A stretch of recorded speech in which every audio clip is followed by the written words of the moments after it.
Hoje nós vamos falar acerca do tema a ressurreição da filha de Jairo. Marcos capítulo 5, do versículo 21 ao versículo 24, a Bíblia diz assim: Tendo Jesus voltado no barco para o outro lado, afluiu para ele grande multidão, e ele estava junto do mar. Eis que se chegou a ele um dos principais da sinagoga, chamado Jairo, e vendo-o, prostrou-se a seus pés, e insistentemente lhe suplicou: Minha filhinha está à morte.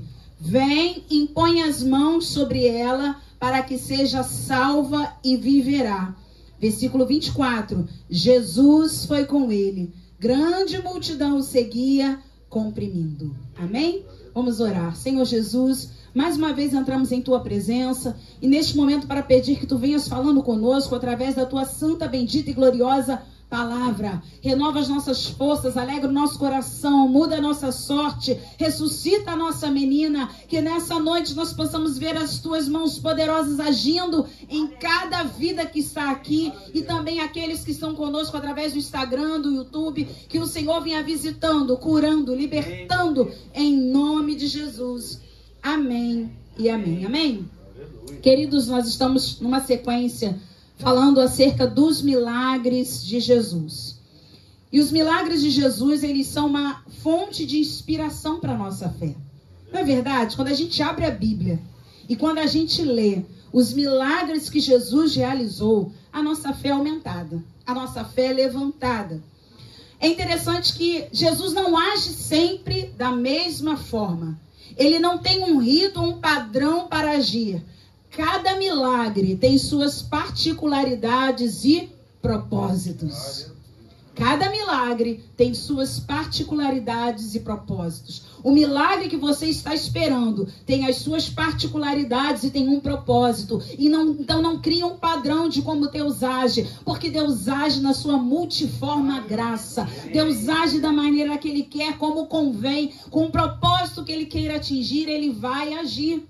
Semana passada o pastor Luiz pregou aqui sobre Efatá, que se abram os ouvidos, que se desempeça a língua. Mas toda vez que falarmos Efatá, um surdo será curado, um gago será curado, não. Toda vez que Jesus fazia um lodo, ele curava um cego, não. Jesus, ele age de uma maneira peculiar com cada um de nós. No texto de hoje, ele cura a menina, ressuscita a menina dizendo, Talitá cumi.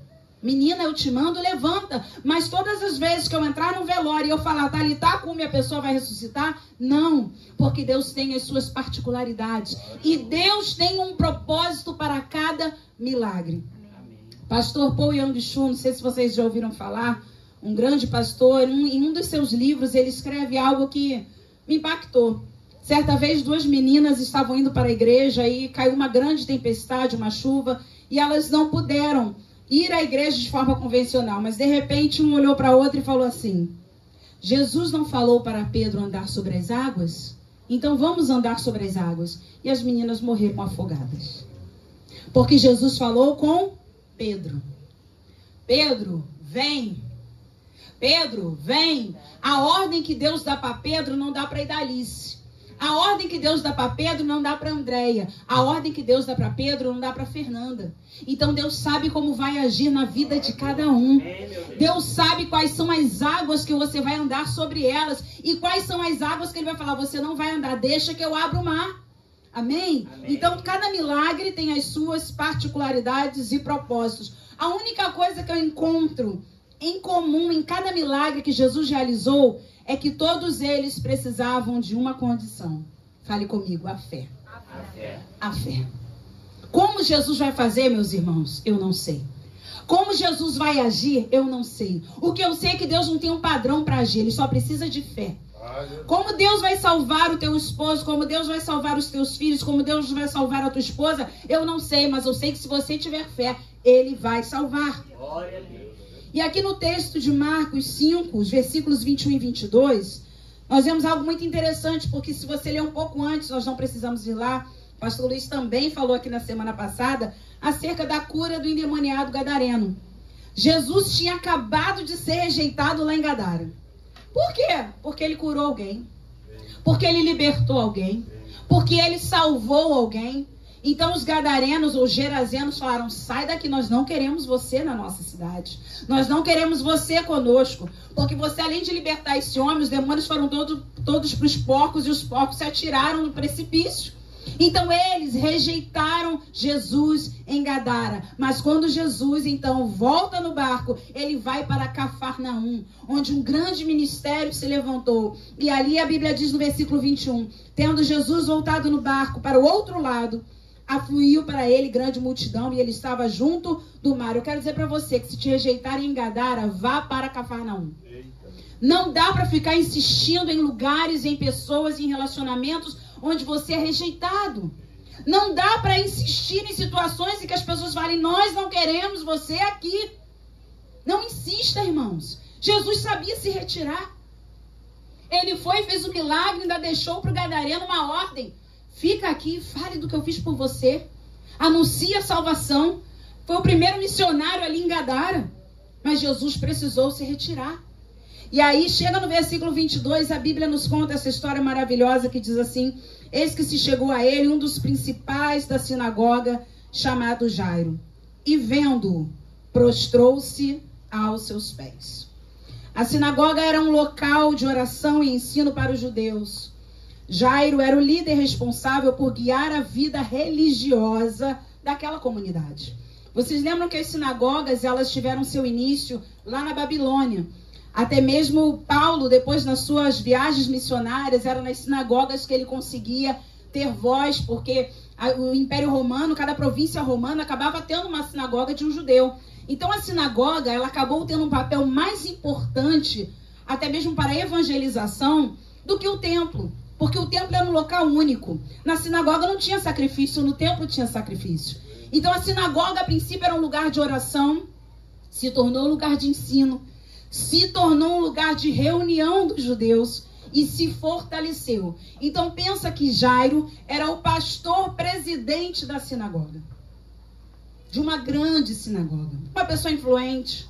Você olha para um pastor, muitas vezes você pensa: não tem problemas. É uma pessoa que tem sabedoria, que tem graça. O mal não o atinge. Mas Jairo também precisava de Jesus. Ele era o líder da sinagoga. Agora pensa nessa cena, do versículo 22, ele vendo Jesus, se prostrou aos seus pés. Jesus tinha acabado de ser rejeitado em Gadara. Quando chega em Cafarnaum, aleluia, um grande homem, um grande líder, uma pessoa respeitada, um Hernandes Dias Lopes da época, vê Jesus e se prostra. Sem falar uma palavra, sem dizer nada, ele adora a Jesus, porque antes de falar dos seus problemas, Jairo se prostrou diante de Jesus, reconhecendo a sua autoridade e o poder. Irmãos, igreja, presença de Deus, não é lugar para a gente só chegar pedindo, não. Primeira coisa que Jairo fez foi adorar. Mas a menina estava morrendo, não importa, eu adoro a ele, ele é o dono do tempo, ele não trabalha com o meu relógio, ele tem um relógio dele, então eu vou adorá-lo. Jairo se prostrou e adorou. E às vezes, irmãos, a posição que o homem ocupa é um obstáculo para ele se humilhar. Você que consegue imaginar a cena do Elon Musk se dobrando diante de Jesus? Todos vão ficar como? É o Elon Musk. Você consegue imaginar o presidente dos Estados Unidos, Joe Biden, se prostrando diante de Jesus? Todo mundo fica: um homem desse com essa posição. Porque quanto maior a posição, mais difícil, preste atenção, quanto maior a posição, mais difícil é para o homem se prostrar. Quanto mais alta a posição, é um grande líder, é um grande empresário. É uma grande... Hoje em dia, né, irmãos? O Rio de Janeiro é o chefe do tráfico. Você imagina, é verdade? A gente hoje em dia já está até falando isso. Porque você imagina esse homem se prostrando diante de Jesus. Você imagina o chefe do tráfico colocando as armas no chão e se prostrando diante de Jesus. Porque quanto maior a posição, mais difícil é do homem se dobrar. Mas Jairo entendia, meu Deus do céu, que homem. Jairo entendia que Jesus era maior do que a sua posição. Amém, meu Deus. Jesus era maior do que a sua posição. Lembra de Naamã?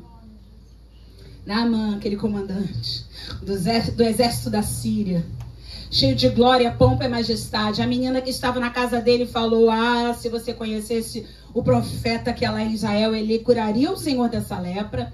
Naamã vai até Israel, vai até o profeta Eliseu. E Naamã, com muita dificuldade de se prostrar, porque ele tinha uma posição muito elevada na Síria. Então ele diz: espera aí, esse homem não vai vir falar comigo?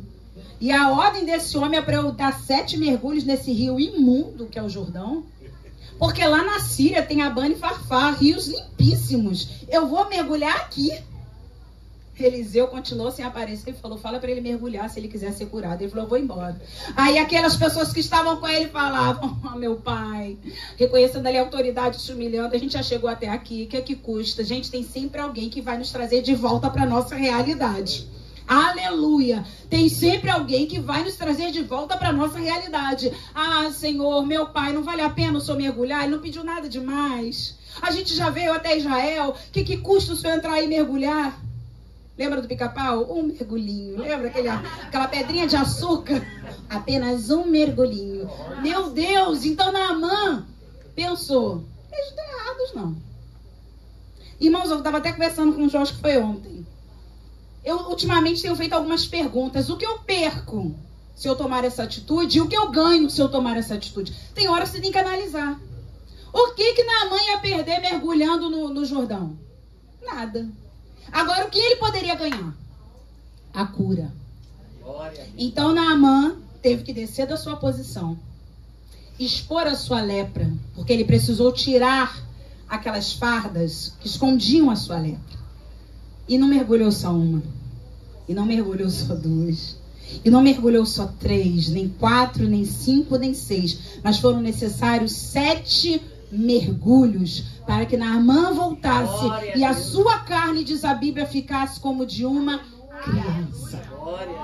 Aleluia! Nós precisamos aprender a descer das nossas posições humanas e nos prostrarmos diante do Senhor. Quantos pastores que se acham numa posição lá em cima?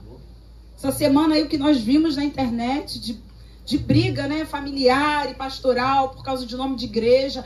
Irmãos, as coisas são muito difíceis. E nós não estamos isentos a isso não. Vigia, guarda o teu coração, guarda a tua alma, guarda a tua mente. A Bíblia fala que é melhor você muitas vezes ceder, deixar para lá, porque quem ganha é o reino. Quem ganha é o reino de Deus. Então você volta para Jairo e vê um homem prostrado. Jesus desce do barco e encontra o pastor, o bispo, seja qual for o nome que você queira dar, aquele homem super importante, o mais importante da comunidade judaica, dobrado diante dele.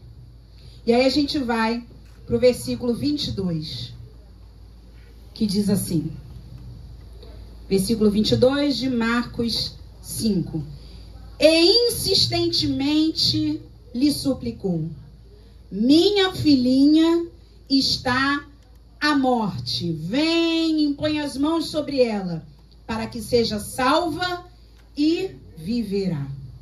É interessante que em algumas versões, o início do versículo 23 diz: aos prantos e com insistência.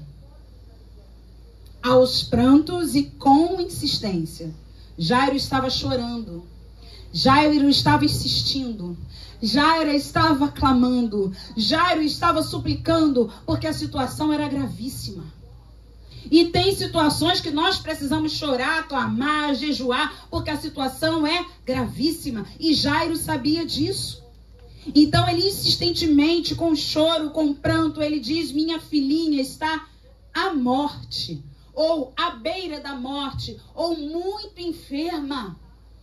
Ele deixa a menina em casa para clamar a Jesus. Talvez algumas pessoas tenham falado: meu Deus, Jairo está quase perdendo a filha e foi atrás dos religiosos. Meu Deus, a filha de Jairo está quase morrendo, a situação está terrível. E aí ele vai atrás daquele profeta que está andando aí dizendo que é Cristo. Quem sabe você veio para a igreja hoje e alguém falou: meu Deus, com todas as situações difíceis em casa, está indo para a igreja De novo. Não se preocupa com a menina. Qual foi a menina que você deixou em casa?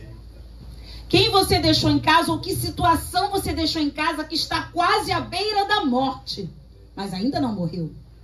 E é interessante que quando o Jairo vai até Jesus, ele adora, ele primeiro pede com insistência, ele chora, ele diz: minha filhinha está à morte, vem, impõe as mãos sobre ela para que seja salva, ou algumas versões, para que seja curada, e viverá. Jairo pediu ressurreição da menina? Não, a menina ainda não estava morta. Jairo pede a cura, porque Jairo acreditava no poder da imposição das mãos de Jesus. Jairo não tem dúvidas que se Jesus tocasse na menina, a menina ficaria curada. Irmãos, qual pai deixaria sua filha à beira da morte em casa para ir até Jesus, para clamar a Jesus, que ainda não tinha nem ressuscitado, mas ele acreditava, se ele colocar as mãos, ela fica curada. Amém. Que pai faria isso? Que mãe faria isso? Interessante que a mãe, geralmente, ela não sai do lado, né? Ela ficou ali. Mas Jairo foi. E às vezes nós somos julgados por algumas atitudes. Ah, abandonou a filha, ah, abandonou a mãe, abandonou o pai, abandonou o tio. Não, você não sabe qual é o propósito que aquela pessoa está deixando. Ela não está deixando, ela está indo interceder em prol daquele que está precisando. Talvez hoje você esteja aqui com o coração apertado, deixou alguém doente em casa. Talvez você hoje esteja aqui com o coração apertado porque deixou uma situação difícil em casa. Quem já veio para a igreja e deixou alguma situação bem difícil em casa, levante as mãos. Quando a Ana Clara tinha uns 5 anos, ela pegou catapora. Eu estava escalada para pregar num congresso jovem. E só eu cuidava praticamente dela, porque ela precisava de muitos cuidados, aquele permanganato, aquele banho, né, roxo, era o tempo todo trocando roupa de cama, lavando, passando. E o meu coração se apertou, porque eu ia deixá-la para pregar. Mas Deus é tão maravilhoso que eu cumpri a minha escala. Eu fui servir a igreja local. E o João ficou com a Ana naquele tempo. E quando eu cheguei em casa, encontrei a Ana melhor do que quando eu fui.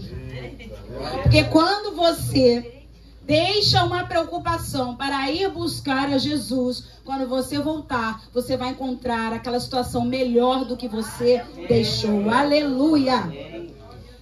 E aí a gente lembra que a posição de Jairo não o livrou do seu sofrimento. Às vezes nós falamos para o Senhor: mas eu como pastora passar por isso? Mas eu como uma serva fiel que não falta um clube do livro passar por isso? Mas eu que sou dizimista e ofertante passar por isso? Mas meu irmão, Jairo era o homem mais poderoso na sinagoga, mais influente, mais respeitado. Mas a dor não fica do lado de fora. A dor também bateu a porta de Jairo e entrou e enfermou. Meu Deus, pare de questionar a Deus: por que você, por que com você, por que eu, por que a minha casa, por que a minha família, por que o meu carro, por que meu emprego. Não, a dor, ela não respeita a posição. Enfermidade não respeita a posição. Dificuldade não respeita a posição social, financeira. Nós somos todos iguais e Deus nos trata de forma igual. A Bíblia diz que tudo sucede de igual modo a todos. Imagine que o sol nasce sobre justos e injustos. A chuva que rega a terra também cai sobre justos e sobre os injustos. Mas é interessante que a menina, nesse momento, ela está impossibilitada de tocar em Jesus. Lembra da mulher hemorrágica que no meio do caminho chegou ali contando uma história, como diziam os jovens, maior rolê, demorou a beça com Jesus, ficou gastando um tempo ali do Senhor. Aquela mulher, ela saiu da sua casa, 12 anos hemorrágica, a idade da filha de Jairo. O tempo que a filha de Jairo tinha de vida, aquela mulher tinha de doença. Então a situação daquela mulher era urgente. E naquele momento a mulher sai de casa para tocar em Jesus. Mas agora nós temos uma outra situação. Uma menina adolescente, pré-adolescente com 12 anos de idade. Ela pode sair de casa? Fale comigo, não. Então alguém vai buscar por ela. Então Jairo entende: se ela não pode tocar nele, ele pode tocar nela. Meu Deus do céu. Se ela não pode tocar nele, ele pode tocar nela. A mulher hemorrágica toca apenas nas vestes e ficou curada. Jairo entende que se ele buscar Jesus e levar até a sua casa, a menina dele fica curada. Irmãos, não limite a maneira como Deus vai agir, porque Deus nos surpreende. Deus nos surpreende. Quando o homem pensa que acabou, ele diz apenas começou. Lembra desse louvor da Bruna Carla? Deus sempre vai te surpreender. Pensa num milagre que você viveu recentemente e se ele aconteceu da forma que você imaginou. Geralmente não. A gente cria muitas expectativas, né? Eu acho que quando eu for ter meu carro, quem vai me dar é fulano. Eu acho que quando eu tiver minha casa, quem vai me abençoar vai ser ciclano. Eu acho que quando eu receber a minha cura, vai ser através daquele médico. Eu acho que quando eu for trabalhar, vai acontecer assim, irmãos. Eu quero dizer nessa noite, esquece todas as suas expectativas, porque o que Deus projetou é melhor e maior e perfeito. Aleluia! Aleluia! Aleluia. Volto a dizer que Jairo entende que a menina dele precisa do toque de Jesus. Deixa marcadinho em Marcos. Vamos dar um pulo lá em Atos capítulo 11, versículo 21. A igreja já instituída.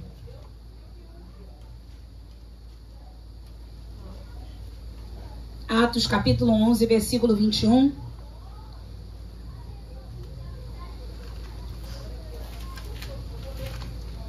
A igreja fazia milagres em nome do Senhor. E a imposição de mãos, irmãos, ela é bíblica. Creia na imposição de mãos, porque ela é bíblica. Atos 11, no versículo 21, a Bíblia diz assim: a mão do Senhor estava com eles, com quem? Com os discípulos que foram chamados de cristãos a primeira vez na Antioquia. E muitos, crendo, se converteram ao Senhor. Quem estava com eles? A mão do Senhor. Quem estava com eles? A mão do Senhor. A mesma mão que foi lá na casa de Jairo. A mesma mão que Pedro e João, quando estavam indo no templo orar, falaram: levanta e anda em nome de Jesus. E aquele homem ficou curado. A mão do Senhor está aqui nessa noite. Aleluia, a mão dele está sobre nós. A mão dele nos salva. E é a mão do Senhor que estava com a igreja naquele tempo e fez com que muitos crendo se convertessem ao Senhor. É a mão dele, irmãos. Você não vai ver os discípulos, você não vai ver Pedro, você não vai ver Paulo, você não vai ver João, você vai ver a mão do Senhor. Por isso que a nossa fé não está na toalha, não está na flor, não está na rosa, não está no crucifixo, não está na madeira da cruz de Cristo, nas águas de Israel. A nossa esperança está na poderosa mão do Senhor, porque é ela que nos levanta, é ela que nos cura, é ela que nos toca, é ela que nos guia. Aleluia! Aleluia! Voltando para Marcos capítulo 5, no versículo 24. A Bíblia diz então: Jesus foi com ele. Grande multidão o seguia, comprimindo. Percebam que Jairo fez uma oração, chorando, suplicando, insistindo. Ele fez uma oração. Primeiro adorou, apresentou a sua situação, disse que a sua menina estava à beira da morte e que Jesus precisava impor as mãos sobre a menina. Jesus respondeu alguma coisa? Não. Mas Jesus foi com ele. Mas Jesus foi com ele. Jesus não precisa falar com você, porque ele vai com você. Se ele não quiser falar nada nessa noite, eu quero te dizer, de uma forma direcional, se ele não te falar nada, eu quero te dizer que você já sai daqui com a presença dele. Jesus vai contigo, Jesus permanece contigo. Jesus não falou para Jairo: eu vou curar a menina. Jesus foi com Jairo, e a presença dele nos basta. A presença dele é a certeza que o melhor vai acontecer. Aleluia! A presença dele é a certeza de que as coisas vão mudar, porque Jesus está com a gente. Jesus foi com Jairo naquela situação difícil para a casa dele. Porém, no meio do caminho, surge uma mulher hemorrágica. E a Bíblia fala no versículo 25, aconteceu que certa mulher que havia 12 anos vinha sofrendo de uma hemorragia e muito padecera, à mão de vários médicos, tendo despendido tudo quanto possuía, sem contudo nada aproveitar, antes pelo contrário, indo a pior, tendo ouvido a fama de Jesus, vindo por trás dele, por entre a multidão, tocou-lhe a veste. E no meio do caminho, quando Jesus ia para a casa de Jairo, aparece uma mulher com um problemaço. Um problema mais urgente do que o de Jairo. Porque aquela mulher estava sangrando. E aquela mulher estava no meio do caminho. Mas a menina de Jairo estava em casa. Mas estava quase morrendo. O que você faria? Olha, depois eu volto e te atendo. Porque eu preciso atender a causa dele, que é mais urgente. Porque nós trabalhamos com o nosso relógio. E para nós a situação de Jairo era mais grave do que a mulher hemorrágica. Mas Jesus não olhou assim. Jesus olha para a mulher e pensa, a situação dela é muito difícil. Se eu não a curar hoje, talvez ela não resista. São 12 anos sangrando, são 12 anos sofrendo com uma anemia, são 12 anos sofrendo com dores, são 12 anos sofrendo rejeição e vergonha. E sabe que coisa linda que nós temos aqui? Tem cura para a mulher e tem ressurreição para a menina. Jesus é lindo, Jesus é maravilhoso. Tem cura para a mulher e tem ressurreição para aquela menina. Aleluia! É interessante que eu não consigo imaginar a situação que Jairo ficou ao ver aquela conversa longa.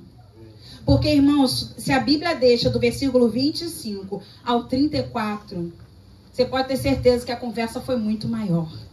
A mulher entrou em detalhes, como toda boa mulher. Ela entrou em detalhes com Jesus. Eu gastei maior dinheirão com os médicos. Você não sabe. Sabe aquele doutor que trabalha lá na freguesia? Sabe quando a mulher começa a conversar? Que ele atende muito bem, mas que a consulta dele custa 10 mil reais. Então, mas eu tenho um amigo que conhece ele, que eu fui lá nele. E aí eu fui ele falou que... Irmãos, pelo amor de Deus, se a Bíblia gastou aqui quase 10 versículos para falar dela, encurtado, imagina que aquela mulher não gastou de tempo com Jesus. Porque a Bíblia diz que ela contou toda a história. O que Jairo ficou fazendo nesse momento? Ah, Senhor, crendo. Ah, Senhor. Você não vai ver Jairo murmurando. Você não vai ver Jairo falando da mulher que fala demais. Você não vai ver Jairo dizendo, ele é muito prepotente. Eu, como chefe da sinagoga, ele não me atende logo, mas ele vai atender uma mulher ainda por cima doente. Uma mulher que contamina os outros. Impura. Jairo não falou isso. Porque senão estaria na Bíblia. Jairo aguardou. Mas, pastores, se ele chegasse em casa e o pior tivesse acontecido, Jesus estava com ele. Jesus estava com ele. Jesus foi com ele. Jesus estava com ele. Eu quero te dizer que Jesus vai contigo. Jesus está contigo. E você não precisa temer se o pior acontecer, porque ele continua com você. Vamos pular para o versículo 35. Falava ele ainda. Irmãos, a história ia continuar. Perceba que esse falava ele ainda é em relação a Jesus e a mulher hemorrágica. Ele fala para a mulher, filha, tua fé te salvou, vai-te em paz, fica livre do teu mal. Falava ele ainda quando chegaram alguns da casa do chefe. Alguns da onde? Da casa. Sabe quem mais vai te desmotivar? São os da sua própria casa. São as pessoas mais próximas. Você nunca vai casar. Você nunca vai conseguir um emprego. Você nunca. Esquece o mestre. Para de incomodar o mestre. Porque você já perdeu. Não foi alguém distante. Foi alguém da casa de Jairo. Observe que Jesus está liberando sobre a mulher uma palavra de vida e de salvação. Filha, tua fé te salvou. Vai-te em paz. Fica livre do teu mal. Irmãos, como tem gente sem noção. Misericórdia. Não respeitaram nem o que Jesus estava falando. Já estava mandando o zap no meio do culto de que Jesus estava pregando para dizer, fala para Jairo que ele não precisa mais ficar aí. A menina já morreu. Tem gente que tem prazer em dar notícia ruim. Eu tenho prazer em dar notícias boas. A igreja precisa ter prazer em dar boas notícias e não correr para anunciar coisas ruins. Em nome de Jesus, que pessoas sem noção são essas? Que Jesus está acabando de salvar uma mulher, eles chegaram então da casa de Jairo falando, tua filha já morreu, porque ainda incomodas o mestre. Misericórdia, irmãos. Cadê o filtro dos crentes?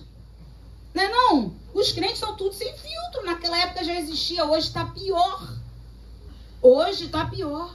Porque hoje tem uma coisa chamada internet. E as pessoas por trás de um teclado, de celular, de computador, de tablet, elas se transformam em quem a gente não conhece nem imagina.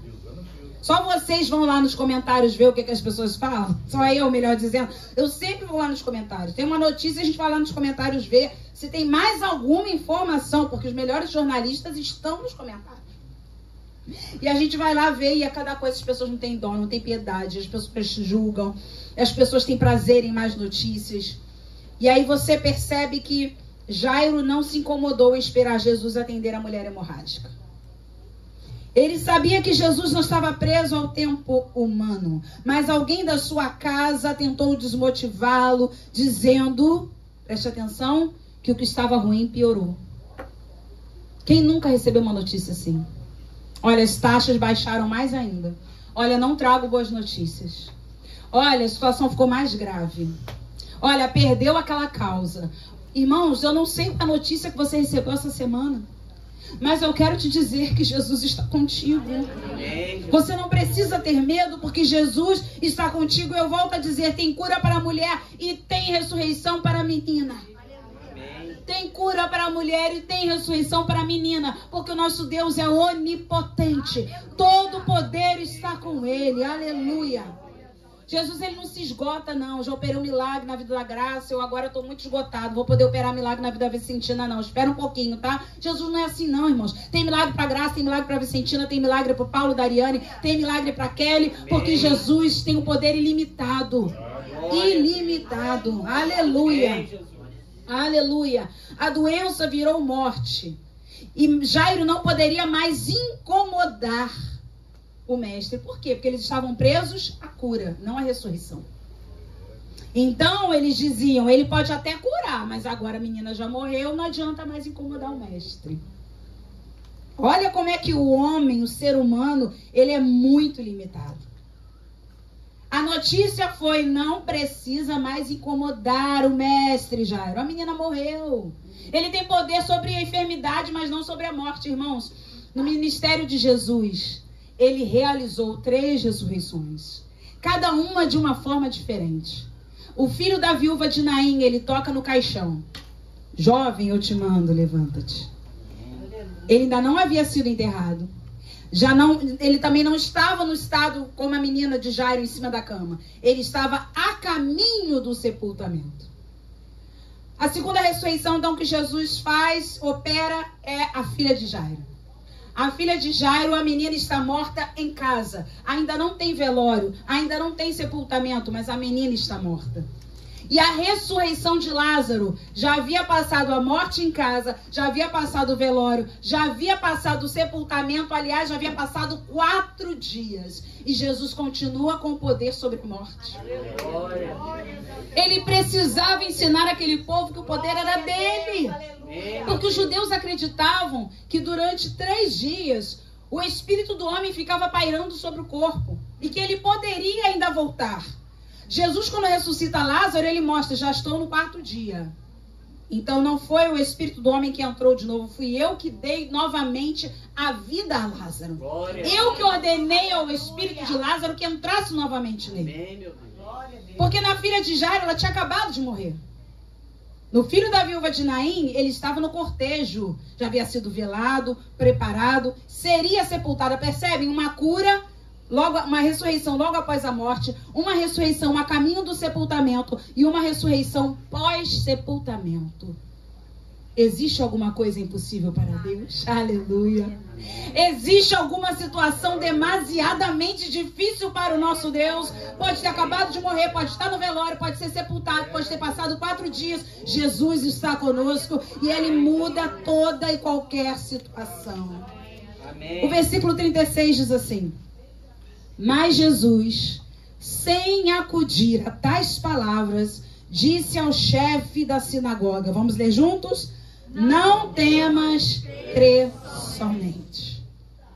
Jesus não acudiu àquelas palavras, ou seja, Jesus não deu atenção àquelas palavras.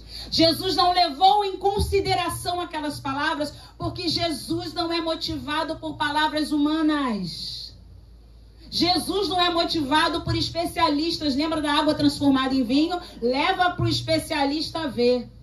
E ver se a água não é vinho. Jesus não está preocupado com o que o homem está falando, irmãos.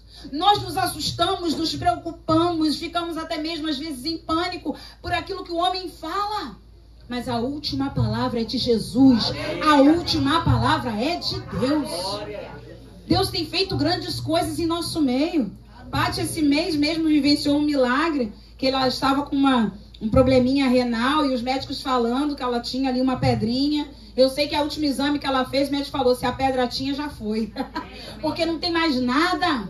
E ela orando, pedindo a Deus milagre, até no encontro jovem, olha, eu quero cura, eu quero milagre, que o Senhor me visite. Irmãos, a última palavra é dele.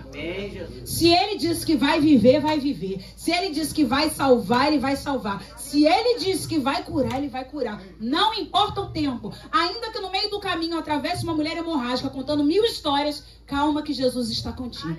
Amém. Jesus está contigo. Eu sei que tem hora que pessoas falam certas histórias, irmão, você fala, misericórdia, Senhor, quando eu vou conseguir sair daqui? Mas tenha paciência. Jesus está contigo. Jesus está com você. E Jesus vai com você. Na versão King James, o versículo 36, quando Jesus não acude, não aceita, vamos dizer assim, não recebe as palavras, ele fala para o chefe da sinagoga, não temas, crê somente. A versão King James diz, continue acreditando. Você pode, não sou muito fã, mas vou fazer só hoje. Será que você pode olhar para essa pessoa e dizer para ela, continue acreditando? Isso é um escape que os pregadores usam. Você que não sabe, o momento que o pregador falar isso é para ele correr, beber água, ajeitar o cabelo, ver alguma coisa. Então tem pregador que viciou nisso, é o tempo todo, fala pro teu irmão, fala pro seu irmão, e a igreja fica, ai meu Deus, não estão aguentando mais. Mas agora eu preciso falar isso para vocês. Continuem acreditando. Porque Jesus, ele falou para Jairo, irmãos, Romanos capítulo 10, versículo 17, a fé vem pelo ouvir e ouvir a palavra de Deus. Mais uma vez, Jesus não falou, eu vou curar a menina, eu vou ressuscitar a menina. Ele falou, continue acreditando. Não temas, crê somente. Aleluia. Versículo 37. Contudo, todavia, entretanto, não permitiu que alguém o acompanhasse. Senão quem? Pedro, Tiago e João. Jesus só permitiu que os seus discípulos mais íntimos o acompanhassem naquela jornada. Porque eram aqueles 3 que andavam mais com ele. E quando a gente anda muito com alguém, a gente conhece bem aquela pessoa. Então ele sabia que Pedro, Tiago e João teriam fé para aquele milagre que ele iria realizar. Os outros talvez ficariam na dúvida. Os outros talvez questionariam. Mas Pedro, Tiago e João, por causa da intimidade que tinham com o Senhor, sabiam que ele ia fazer alguma coisa. Versículo 38 diz assim, chegando à casa do chefe da sinagoga, viu Jesus o alvoroço, os que choravam e os que pranteavam muito. Percebam, qual é a cena que Jesus encontra? Fale comigo, alvoroço, choro e pranto. Minha pergunta para vocês nesta noite, já esteve num lugar assim? Já esteve num lugar que é só alvoroço, choro, pranto, confusão? E você fala, meu Deus, a primeira coisa que você pensa, primeiro, o que é que eu estou fazendo aqui? E ninguém gosta de ficar num lugar assim. Alvoroço, choro e pranto. São reações de quem perdeu a esperança e chegou ao fim da linha. Você já foi numa casa onde havia luto? Já foi na casa de alguém que acabou de perder um ente querido? Quando a pessoa tem Jesus, você percebe um consolo, mas quando a pessoa não tem Jesus, é uma gritaria, um desespero, tem desmaio, tem um descontrole emocional, porque não tem mais esperança. Na casa de Jairo estava assim, mas Jairo não estava assim. Jairo estava com Jesus.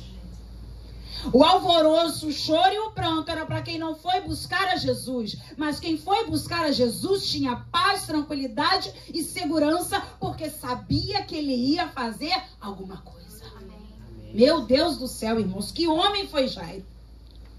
Que homem foi Jairo? Ele não se importou que viram ele chorando. Ai, Jesus, pelo amor de Deus, me socorre. Porque as pessoas ficam assim, gente, pastora também chora. Gente, pastor João está pedindo oração. Gente, pastor Luiz, ó, foi lá na frente, já fez assim. Irmãos, o que seria de nós se não fosse o Senhor? Amém, meu Deus, é verdade.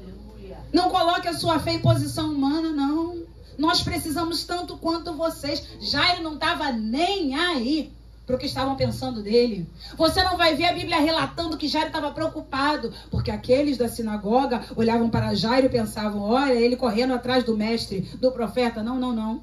Jairo pensou, a minha menina é mais importante que a opinião humana. O meu milagre é mais urgente do que o que eles pensam de mim. Irmão, se você desse ouvido a tudo que já falaram de você, você não estaria aqui hoje. Opa. Se você desse ouvido à opinião humana, meu irmão, você não se prostraria diante de Jesus, você não ia chorar na hora do louvor, porque você é o grande Jairo. Não.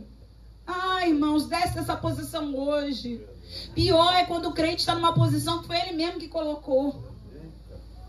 Jairo tinha uma posição influente que os homens colocaram, mas tem crente que está numa posição que ele que se estabeleceu ali. Eu me dobrar, eu recebi imposição de mãos, eu não preciso, quase divindade, eu não preciso.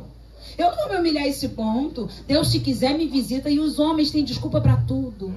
Deus, se quiser, me visita. Ele usa quem Ele quer. Até na minha casa eu sou curado. Irmãos, isso é balela. Isso é conversa de quem não quer se humilhar. Isso é conversa de quem acha que a posição é mais alta que a sujeição e a submissão a Deus. Larga a mão disso tudo. Larga a mão dessa história. Se humilha diante do Senhor. A posição mais elevada de um homem, eu tenho falado aqui, aonde? Aos pés de Jesus. A posição mais elevada de um homem, de uma mulher, é aos pés de Jesus. Versículo 39.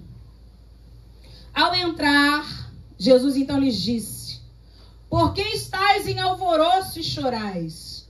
A criança não está morta, mas dorme. Naquele tempo era comum quem tinha dinheiro contratar carpideiras. Aquelas mulheres que ficavam chorando. Porque quanto mais choro, mais dinheiro, melhor a posição, maior a posição. Então você imagina um sepultamento ou um velório já lotado, e quanto mais pessoas chorando, e quanto mais pessoas gritando, se desesperando, as pessoas, a sociedade olhava e dizia: que prestígio tem essa família, hein? Que dinheiro tem essa família? Contratou carpideira. Aqui a gente nem precisaria contratar, irmãos, que o pastor Luiz faria isso tranquilamente. Com todo respeito, meu pastor, mas ele iria... meu pai! De 0800, porque contratar carpideira? Nós temos um homem que chora diante do Senhor com toda a sua integridade na alma. Pensa nisso, irmãos.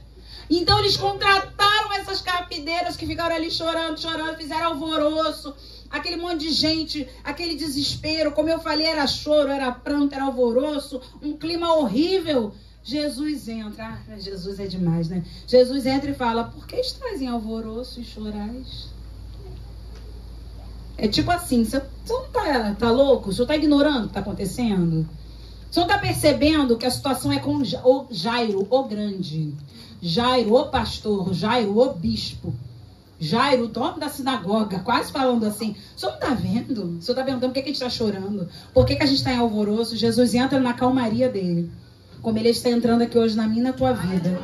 Como Ele está entrando hoje na nossa alma. Fecha os teus olhos nesse momento. Jesus está perguntando para mim e para você: por que estás em alvoroço e chorais?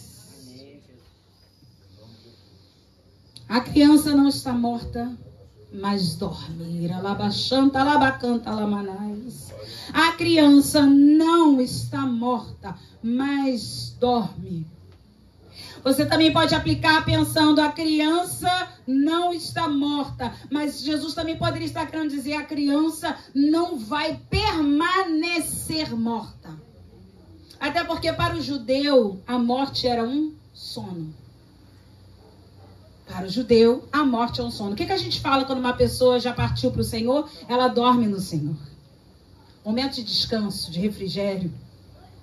Então, aos olhos de Jesus, a criança dormia. A tua situação aí pode ser a mais periclitante, mas eu quero te dizer que Jesus olha e diz, está só dormindo. Mas Jesus não tem batimento cardíaco, está só dormindo. Mas Jesus não está nem respirando, está sem pulsação, está só dormindo. Mas Jesus, o médico falou que já entrou a falência múltipla de órgãos, mas está só dormindo. Mas Jesus, agora a situação complicou mais do que o senhor pode imaginar, porque a empresa foi decretada falência. Está só dormindo, aleluia. Está só dormindo, aleluia. Glória a Deus. A pergunta de Jesus, irmãos, me levou a pensar em algo muito interessante. Quando ele pergunta, por que estás em alvoroço e choras? Ele estava perguntando o seguinte, por que vocês estão reagindo de forma desproporcional ao que está acontecendo? Irmãos, a gente é tão desproporcional. Porque a gente é tão emocional. A gente reage de forma, às vezes, tão desnecessária. A situação é desse tamanho. E a gente reage como? Desse tamanho. É só, eu vou pegar agora um pouquinho. É só uma toalha molhada em cima da cama. É só isso. A gente reage como? Essa toalha molhada em cima da cama. Não é verdade? Nós estamos muito desproporcionais. O ser humano está muito desproporcional. É uma pisada de pé, a pessoa ainda fala, me desculpe, foi sem querer. Só tem que prestar mais atenção, esse celular na mão, que fica distraído. Ninguém está perdoando mais ninguém deixa passar nada em branco. No trânsito é uma loucura. É uma buzinada que a pessoa baixa o vidro e começa a discutir, falar. Nós estamos desproporcionais. E Jesus nessa noite está aqui falando, por que vocês estão com tanto alvoroço? Quantas notícias de quase morte você já recebeu e tu tá vivo até hoje? Me diz quanto. Não, pensa aí. Já foi operado 1, 2, 3 vezes, já levou tiro. Irmãos, eu conheço de tudo. Conheço gente que já levou tiro, já foi dado como morto, tá vivo. Lembra de Elias? Entrou em depressão porque Jezabel ia matar ele. Elias nunca morreu, até hoje. Elias foi levado aos céus, foi arrebatado. Os seus maiores medos não vão se cumprir. O maior medo de Jairo era sua filha morrer. O maior medo de Jairo era enquanto ele ia até Jesus, a menina morrer. Mas Jairo pensou, eu vou me arriscar pela fé. Porque se eu conquistar o milagre, eu vou conquistar a minha filha de volta. Irmãos, pensa nisso, para de reagir de forma proporcional. Se não tem padrão para você na cantina hoje, por que tu não olhou o grupo? Mas se não olhou o grupo, então glória a Deus, semana que vem tu compra.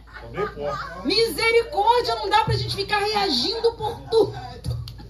Não, irmãos. Não dá pra ter reações absurdas por causa de uma coisa desse tamanho. A gente vai no médico, o médico diz, é isso, é aquilo, é esse remédio, né, Pátia? Eu também passei por isso esse ano.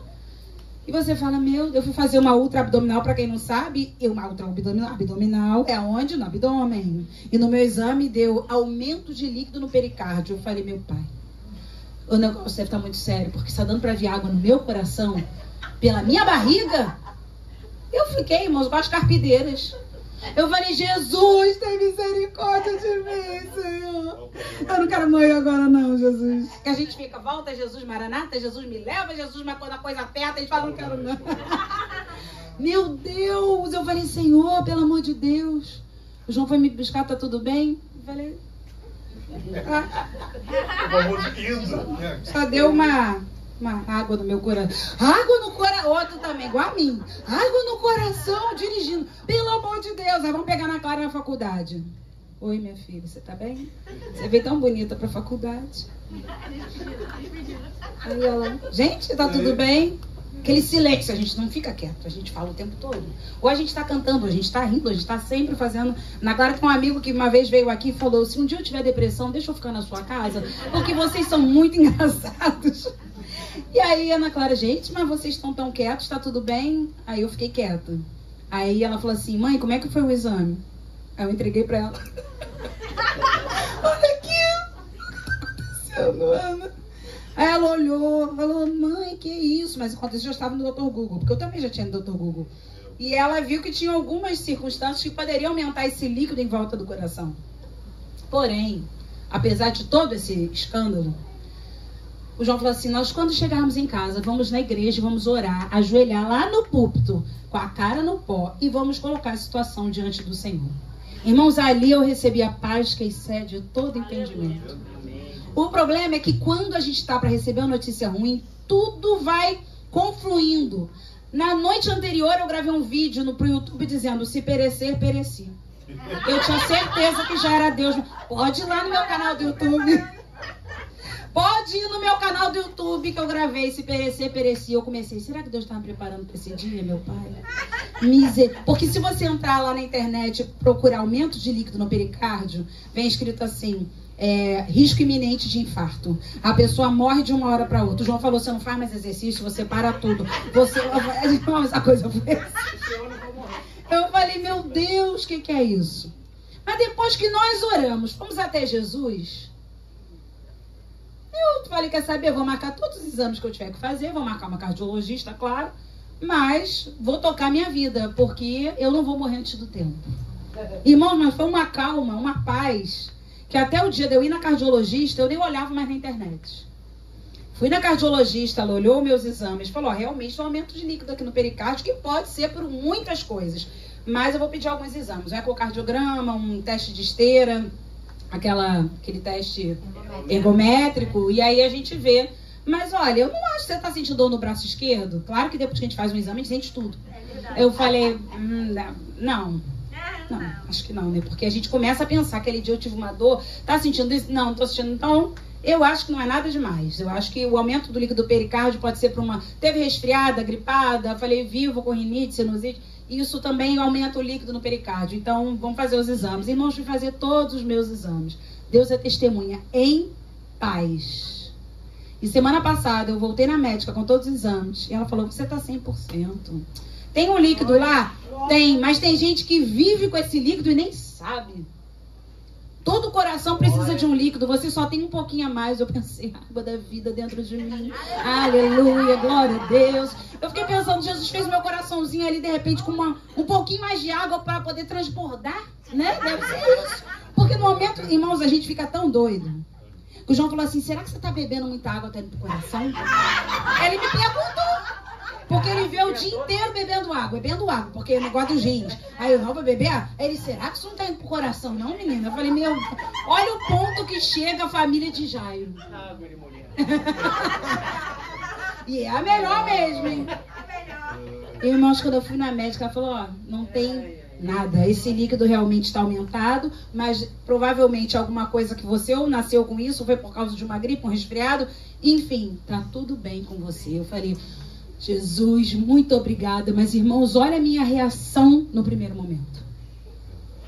Que detalhe, as coisas acontecem de uma forma... Além de eu ter acabado de fazer um vídeo sobre se perecer, pereci, a Ana estava comigo aguardando a primeira consulta na cardiologista. E simplesmente, quando eu abri assim o Instagram, no pleno news, estava assim, infarto é a maior causa de morte entre os brasileiros. Falei, meu Deus, é o Senhor falando de novo. Eu falei, meu pai, só me fala, se o Senhor já está me preparando para esse dia.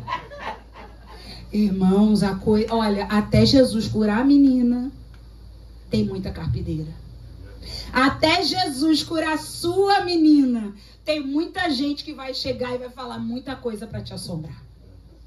Eu não esqueço, uma vez eu fiz um exame também, e não foi uma mamografia, foi uma ultrassom das mamas, isso já tem mais de 10 anos. A menina que fez o exame, a médica que fez o exame falou assim, você tem sentido alguma coisa? Eu falei, não. Nossa, seu exame, quem faz o exame não deve nem falar nada, porém, ela ali usada pelo inimigo, falou tudo que podia e que não podia. Nossa, você está com muitos cistos. Eu falei, sério? Gente, eu fiz meu exame ano passado, não deu nada. Sabe o que ela falou pra mim? É assim mesmo, um dia a gente não tem nada, no outro a gente tem tudo. Irmãos, eu chorei da barra até o pichincha. Falei, tenho certeza que a coisa é grave. Ela você vai ter que refazer esses exames. Irmãos, tem mais de 10 anos. Mais uma vez eu fiquei igual as carpideiras de Jairo. Ai, meu Deus, vou eu morrer de novo. Irmãos, tô igual a Elias. Tô achando que eu vou morrer toda hora. Eu falei, Jesus, tem misericórdia. Eu corri na minha médica, levei os exames para ela. E ela falou, tudo bem, volta ano que vem. Eu falei, não, volta ano que vem não. A senhora não viu aqui, olha aqui, ó, um monte de cisto. A médica falou para mim isso. Ela olhou, falou, deixa eu ver o CRM da médica. Novata. Pelo CRM elas sabem, né? Acabou de se formar, não era nem para ter falado isso para você. Que período do mês você estava? Tava no meio do ciclo, no final. É isso, se cisto assim aparece e desaparece, pode ir para casa, Fernando. Irmãos, às vezes nós temos reações desproporcionais ao que realmente está acontecendo. E nessa noite eu digo para você, como Jesus falou para aquelas pessoas, a criança não está morta, mas dorme. Aí chega o versículo 40 que diz, e riam-se dele. Peraí, não estavam chorando? Vocês percebem que o mesmo grupo que estava chorando começou a rir? Cuidado com quem você anda. Tem gente que está do teu lado chorando, Manuel. Água no coração, meu pai, infarto na certa. Aí a pessoa diz, vou ficar curada, a pessoa ri. Ficar com isso aí não tem cura. Essa doença não tem cura. Esse casamento não tem jeito. Essa empresa já está falida. Quantas vezes riem da gente? Quem estava chorando agora está rindo. Tendo ele, porém, mandado sair a todos. Que Jesus, irmão, Jesus também, entre aspas, tá? A parte humana dele aqui perdeu a paciência. Até porque Jesus, para fazer milagre, tem hora que você tem que largar umas pessoas debochadas que andam contigo. Porque os debochados, pode observar, são sempre incrédulos. Jesus mandou sair a todos. Tomou o pai, a mãe da criança e os que vieram com ele, Pedro, Tiago e João. E entrou onde a criança estava. Jesus falou, só vai ver o milagre quem está interessado nele, quem crê nele, quem está rindo. Quem antes estava chorando e agora está debochando, não vai ficar aqui não. Eu quero dizer para você nessa noite, incrédulos são debochados. Quem estava chorando falsamente, agora está rindo diabolicamente. Porque, irmãos, tem gente que é debochar. Essa médica, nesse dia, ela foi essa de 10 anos atrás. Tem a gente, exatamente, usada. É assim mesmo. Um dia a gente não tem nada, no outro a gente tem tudo. Parece o próprio Satanás falando. Vocês já ouviram palavras assim? Misericórdia. Vocês lembram de Sara? Não, perdão, não precisa abrir. Eita, engasguei. Gênesis 18:12. Sara riu quando soube que ia ser mãe. Antes disso, qual foi a atitude de Sara? Incrédula. Todo incrédulo é debochado. Detalhe, ela ouviu do próprio Senhor e começou a rir da promessa divina. Ela riu quando soube pelo Senhor que ia ser mãe. E eu quero te dizer que os incrédulos e debochados precisam sair da cena do seu milagre. Para de contar as coisas para quem é incrédulo e debochado. Para de contar com essas pessoas. Eu vou no médico, vou levar fulano. Irmão, para que você vai levar fulano? A minha pergunta é essa. Eu vou fazer uma visita e vou levar fulano. Não, às vezes é melhor andar sozinho. Vai sozinho, mas vai com Jesus. Faz que nem Jairo. Eu vou sozinho, mas eu tô com Jesus. Porque tem gente que vai tentar te embarrear. Começaram a rir. Jesus mandou sair todo mundo. Não vai ficar aqui para ver o que a gente vai ver. Aleluia. Versículo 41. Tomando-a pela mão, disse, Talitá cumi, que quer dizer menina, eu te mando, levanta-te. Jesus aqui falou em aramaico como efatá. Como Eli lama sabactani, que era a língua materna dele. O aramaico foi outra língua que surgiu lá na Babilônia. Engraçado, né? A Babilônia tem hora que traz os negócios pra gente. O cativeiro nos aperta, mas não nos mata. Assim como a sinagoga surgiu na Babilônia, o aramaico também surgiu na Babilônia. Por quê? Porque eles até então falavam hebraico. Foram para a Babilônia, a língua deles começou a mudar.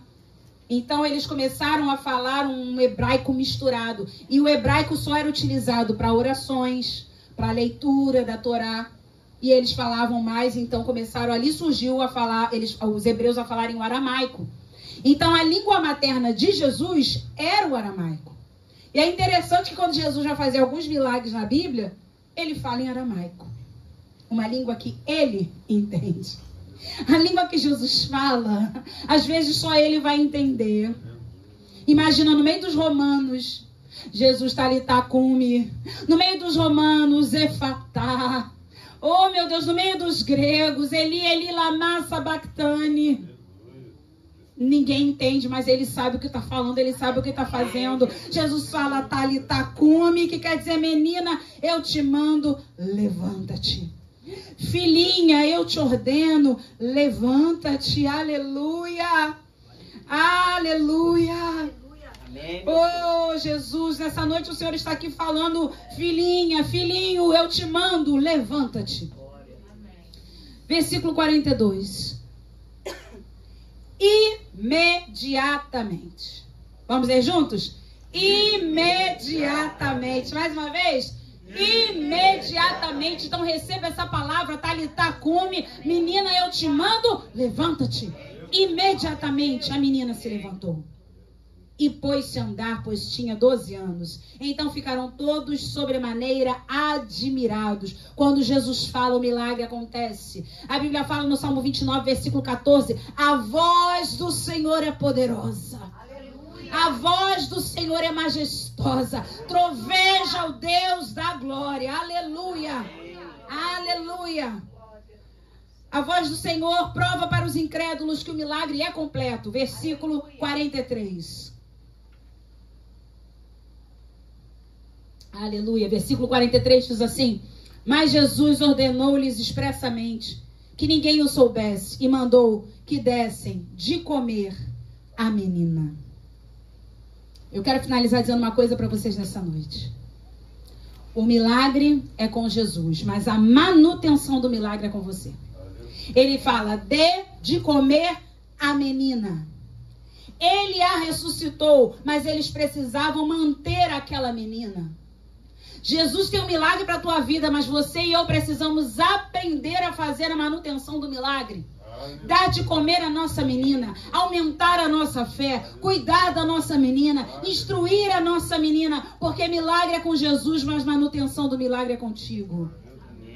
Se você pede a Deus uma porta de emprego, Ele abre, e você depois não faz a manutenção dessa porta para se manter aberta, você vai dizer que é o diabo?